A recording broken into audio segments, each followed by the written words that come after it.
Welcome everyone to the DAZN Boxing Show, proudly brought to you by Michelob Ultra. It's the fight of the year, right? It's the one we've been waiting for, Canelo versus Ryder, and you guys at home can be a big part of history as well. So go and grab a couple of cold ultras, and remember, it's only worth it if you enjoy it.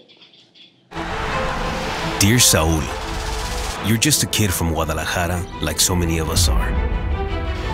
A kid from our streets with nothing to lose. A kid who became something. The undisputed champion of the world. A kid with millions watching every punch and every fall. And thousands following in your footsteps. And with every new opponent, your mentality shines through. No boxing, no life. In darkness and light. Now, this is your moment. In your city, with your titles. But this is also for those that wear the flag. For the kids on our streets. For the kid that you are. You're still that kid from Guadalajara. The kid that became a king. The king is coming home. The big one, the one we've been waiting for, Guadalajara, Mexico, is the setting for a Cinco de Mayo showdown as the gorilla Ryder enters the lion's den of Canelo Alvarez with the undisputed super middleweight championship on the line.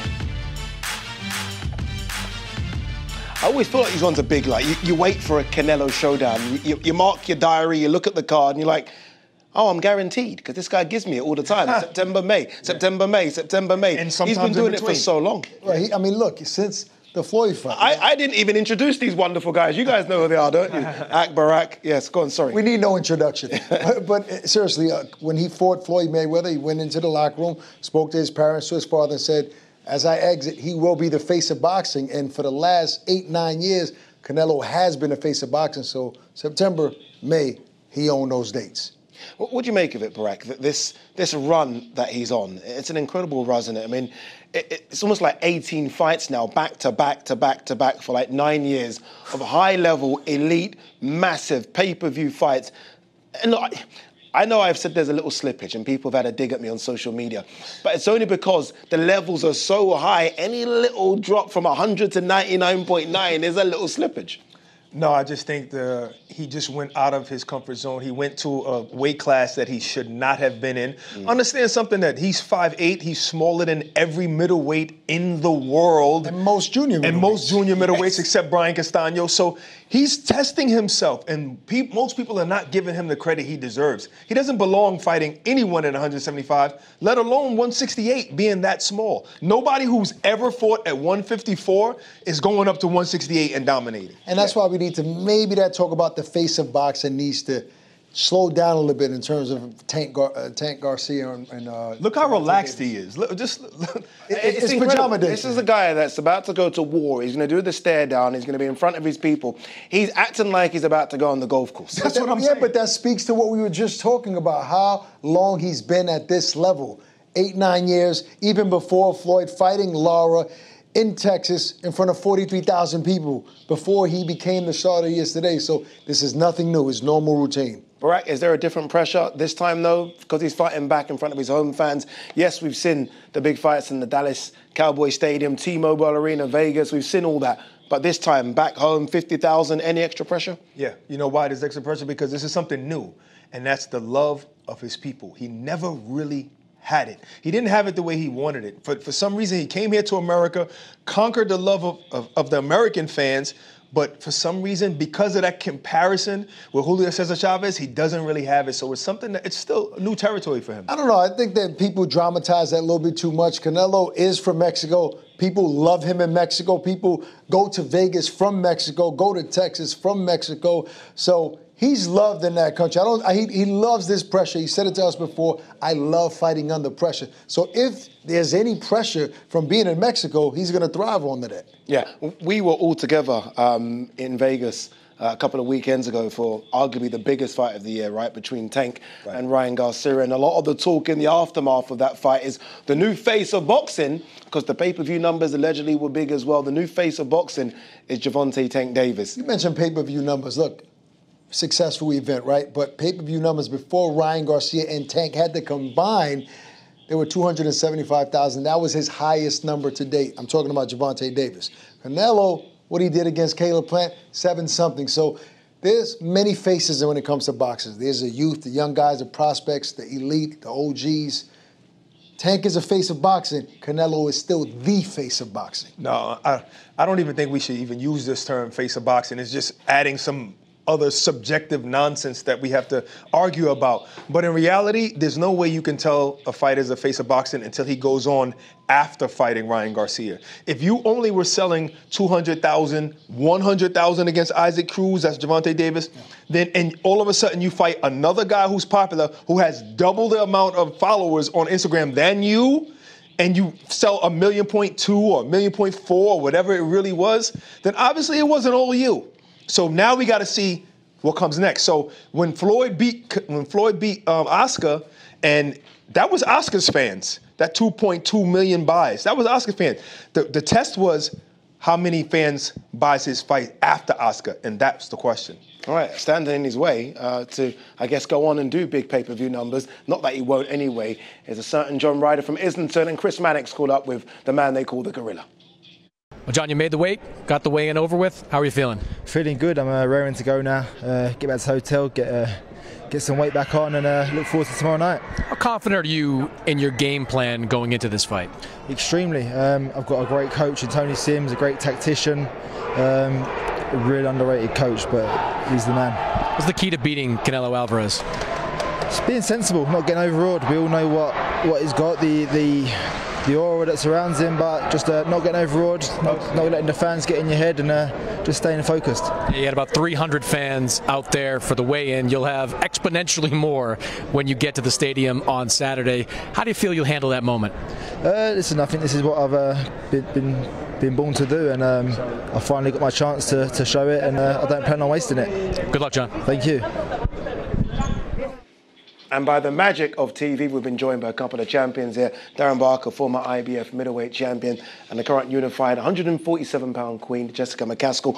What did you guys both make of John there? Looks confident. Yeah, he's calm, he's relaxed. Should he not be nervous? I expect a bit of nerves. The nerves will be there, for sure. But he's an experienced fighter now. He knows how to deal with them. He knows how to use them in his favour in the past. But this is a tough test, but this is what it's all about. This is sport. This is the pinnacle of sport, as you know. This is what it's all about. He'll be excited. There'll be nerves, but he's excited. He's ready to see how good he is. This is him at the weigh-in yesterday, and I've always said that John Ryder physically reminds me of Canelo, so it's so weird for them to go face-to-face. And Jess, it's funny because I've always said that John was a small super middle, and he's bigger than Canelo. Canelo really looks like he's fighting 2 weight classes outside of his natural weight class, which I still think could be 154 pounds. I think this is the first person that's ever mirrored Canelo in any sort of comparison. Everybody else is either super tall or just he's going up in weight. So this is a very interesting fight coming up. It certainly is. Let's have a look at John Ryder's last 6. This is what's put him in this position to get this fight. And look, the one blemish on there, Darren, is the Callum Smith one. I think me and you have both spoken about this. It's a fight we both thought he won.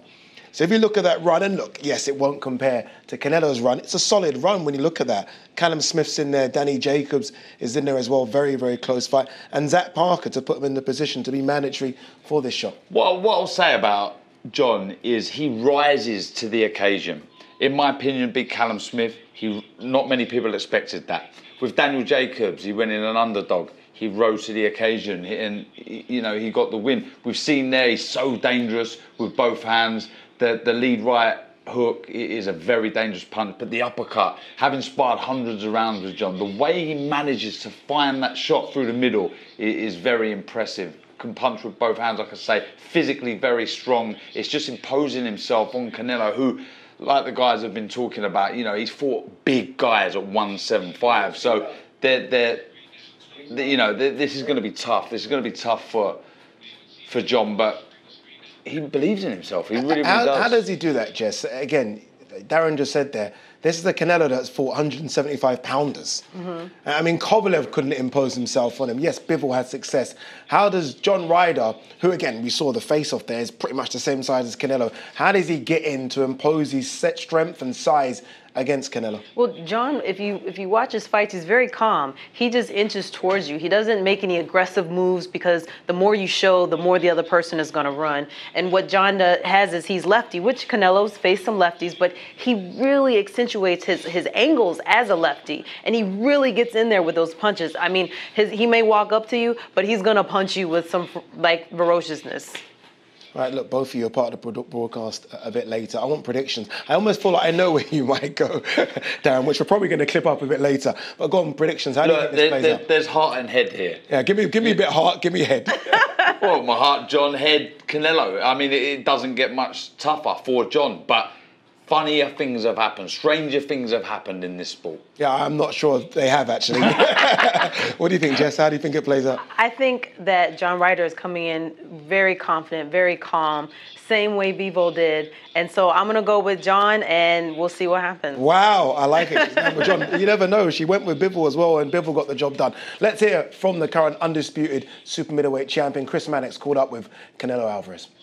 Well, Canelo, you fought in many great atmospheres, but have you started to think about what it's going to be like to step into that stadium in front of 50,000 of your fans tomorrow night? No, it's going to be different for sure. It's going to be different. The vibes, everything is going to be different, but I'm glad to be here. I'm proud to be here, and I'm just enjoying the moment because, you know, it's amazing how the people support me, and I'm proud about it, and I'm going to bring my best Saturday night. You had a tough year last year. You took a loss. You had the hand surgery. You had people dropping you in the pound-for-pound rankings. It was just 2 weeks ago where people were saying there's a new face of boxing out there in Gervonta Davis. How eager are you to get back out there and show exactly who you are? No, I'm still here. I'm still here. You know, I lost with one of the best fighters in 175, and I'm still here. I'm the face of boxing for sure. The numbers talk, and that's it. It's not that easy being in this position a long time. So I'm here and for a long time, and I'm gonna show everybody. Good luck, Canelo. Thank you. I love Canelo in that interview. There's a couple of things that he said in there that just kind of stood out. I'm the face of boxing. Numbers don't lie. And he also, like, people need to understand, yes, I lost to Bivol. Bivol's one of the best fighters out there. Yeah. Bivol's a pound-for-pounder. That's the guy I lost to because I thought, you know what? I want to challenge myself. I've cleaned up at 168. Let's see what 175 Sam.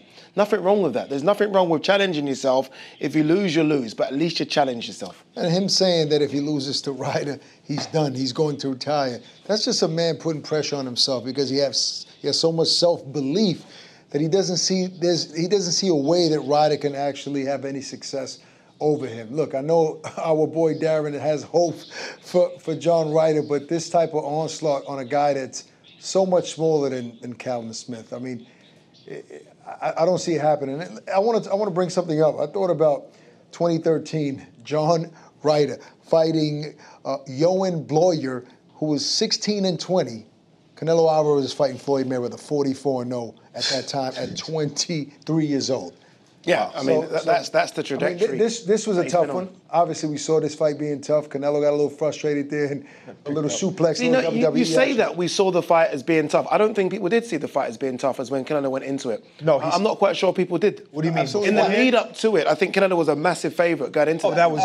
That was just so foolish because me and Ak secretly was saying telling Eddie, don't fight Bivol. That's not a fight he should fight. He does not even belong in the 175-pound division. It's just.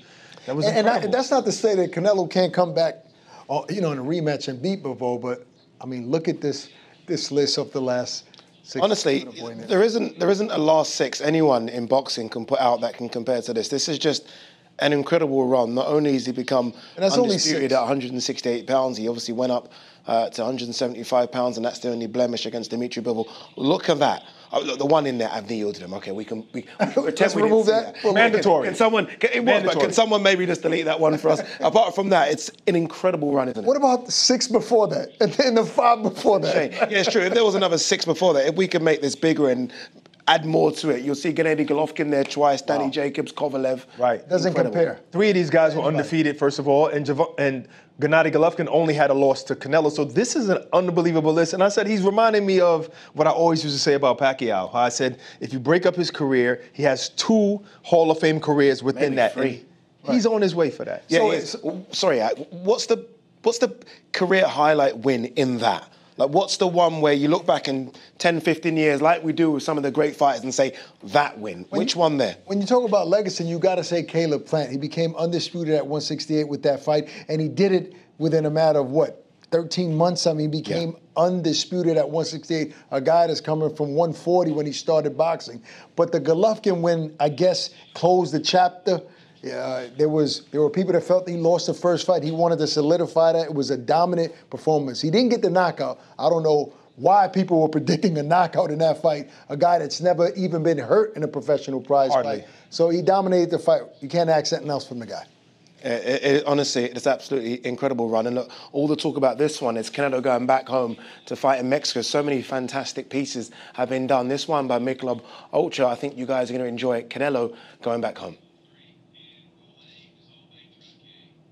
Time that Saul Canelo Alvarez fights, the world is watching. Please welcome the first ever and only undisputed super middleweight champion of the world, Saul Canelo Alvarez.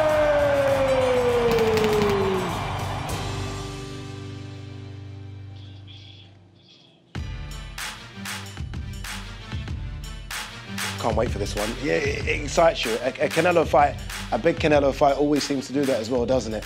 You mark your calendar for Canelo because you know what's coming.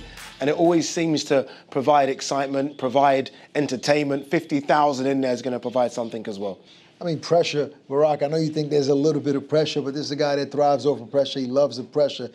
But he's going to get a lot of ticket requests in Mexico. There's a lot of family. I mean, the guy's probably taking care of so many people already in Mexico. But this is for them. This fight is in Mexico because of the people that can't travel to America to watch him fight. Some of the people can't even pay pay-per-view, even though I know in Mexico it's a different story. He makes sure that those people can watch his fight. But live, this is a treat for his people, man. And by the way, that little piece that you saw about Canelo, that's available right now on the DAZN platform. You can also watch it on the YouTube channel as well. I recommend that you go and watch that because it really is a fantastic piece about Canelo going back home. All right, let's get into this. DraftKings Sportsbook. Look, we know the odds here are going to be highly favourable in Canelo's favour, and understandably so. But let's see if we can find some value for money in these odds as well. When you think of a round, or in between rounds, what are you thinking? Are you thinking Canelo 1-6, Canelo 6-12? What are you thinking? I mean, look, I'm thinking later in the rounds. I think Canelo takes his time nowadays to pick his shots, and if he sees openings, he's going to take advantage of that. But Ryder's a tough dude. He's coming forward, plus 210 between 1 and 6. It's not a bad bet, right? I mean, it's fair to say that Canelo could stop him between the first 6 rounds.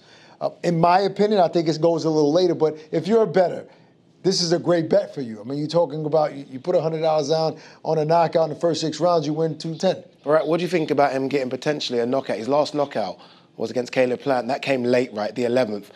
Tonight, do you think he potentially could get a late stoppage? I think it would be easier for him to stop a guy like John Ryder. Not to say that he's not tough, but he's there to get hit. Yeah. He's not as elusive as Caleb Plant, so that was just a hard knockout to actually get. Benavidez couldn't even get that knockout. You know what I mean? So I think that probably would be a good bet. Later rounds, like what you're saying, maybe a stoppage. I think John Ryder, like Darren Barker said, is going to be somebody who's trained as hard as he can. And I think McCaskill's either going to go home broke or she's going to go home very rich. Yeah. If she's really serious about something we don't on John Ryder. Yeah. And again, let's not forget, Canelo is coming off hand surgery. Yeah. And look, Canelo's as tough as they come, but hand surgery is hand surgery. How is that firing? In sparring, it's going to be bigger gloves. When you wear those smaller gloves, and you might feel a little something. What about outside money? What about if, to make a lot of money, to go home rich? Yes. Put a little bit on John Ryder to get a stoppage. I mean, look, you talk about a plus 1,400 for just him winning by decision. That's a great bet. I think that's a better bet than... Just put $100 on that. Yeah, listen, when you talk about knockouts in Canelo, come on. It doesn't add up, right? This is a guy with the best chin, one of the best chins in boxing, right? Reminds me of Floyd Mayweather. How about this one for value? A plus 10,000 Ryder winning by the second round. Now, that's a waste of money right there. But look, if you got hundreds to spare, put $100 on that. You're talking about plus 10,000. You know what? I think I might hit the sports bookie just in case. I randomly had a dream about Canelo getting stopped. I swear. Don't stop. I'm sick of you with that. You better stop that. I'm just saying. Iran, we had a drink. I even knew the punch. This guy is a Drake. You know, the Ade Drake curse. Yes. Says the Drake lookalike. I don't want to hear any more predictions from Ade when it comes to Canelo. Keep him away. Look. No, but the prediction he had against Bivol and Canelo, that was not so bad. I know, but he had his predictions about AJ and all that. Let's not get into that. This is still the best fighter in the world right now. One of the best fighters. What are the odds of Canelo being stopped in any round, let alone the second round? Yeah. That's a big risk taker to take that. Indeed, it really happens. Look, remember everyone, look, we're having a bit of fun here, but please be careful. Just be careful when you gamble. BeGambleAware.org, please. All right, let's have a look at the fight card. I feel like we haven't really focused. Obviously, understandably, we're focusing on the main event, but it really is a good fight card that's been put together as well. So many good 50-50 fights. One of them that screams out at me as being just a home run in terms of a great fight is this one. Vosdik, former WBC light heavyweight champion, lost to Beterbiev, took a long time out of the ring, came back in a 6th rounder. He takes on Bolotniks in the featherweight division. We got Rodriguez versus Mejia. Rodriguez unbeaten, looking to continue that run. That's a good fight in the 10-rounder.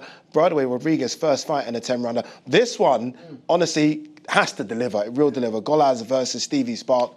Both of them have Montana Love as their mutual opponent. Montana Love tried to throw Stevie Spark out the ring. You guys tried to defend that somehow. We tried to catch him. You tried to catch him. Yeah. And then the flyweight division, which is completely stacked right now with Sam Rodriguez, and also stacked with my good friend Sonny Edwards, Julio Cesar Martinez versus Batista. That's the proper appetizer for this one. And then the big one. It is the big one as well. Undisputed super middleweight championship. All the marbles, as they say, on the line. Canelo versus Ryder. Of the undercard, is there a fight you're really looking forward to?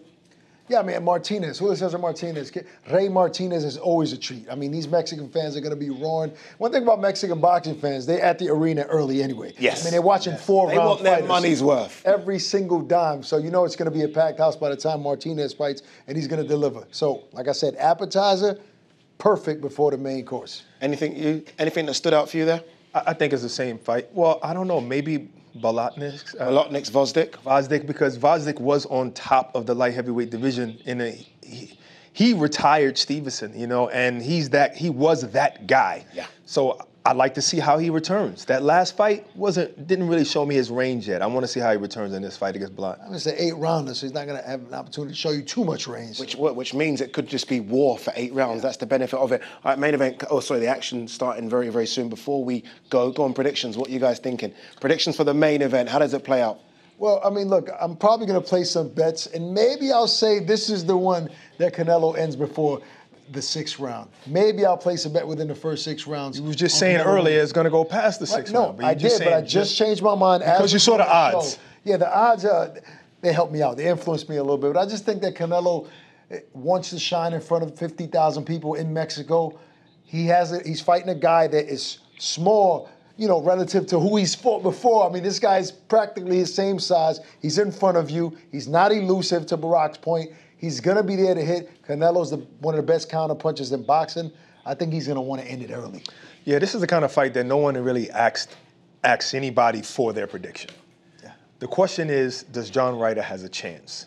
That's what the question is. And I think he does not have a chance. No. I mean, every man has a chance. You have 2 hands, you know, and he earned the spot to get in that ring, but to have a chance against Canelo with all of that experience that we were just looking at the last 6 fights, and like Ak said, you could look at the 6 fights before that. It's safe to say we'll never, if it happens, we'll never have John Ryder on the show again. I think if it happens, you guys might never be on the show again. John Ryder certainly got a chance. He's put himself in a mandatory position. Let's see how he gets on. Remember, it is live on the DAZN pay-per-view. Make sure you hit that. See that little thing in the corner there? Yeah, that QR code, scan that because you don't want to miss the fight. I'm going to grab one of these Michelob Ultras, a cold one as well. Can you give me one, Ak? Let's go. I'm going to enjoy one of these as well and enjoy the fight. Should be a great night of boxing. Make sure you stay tuned.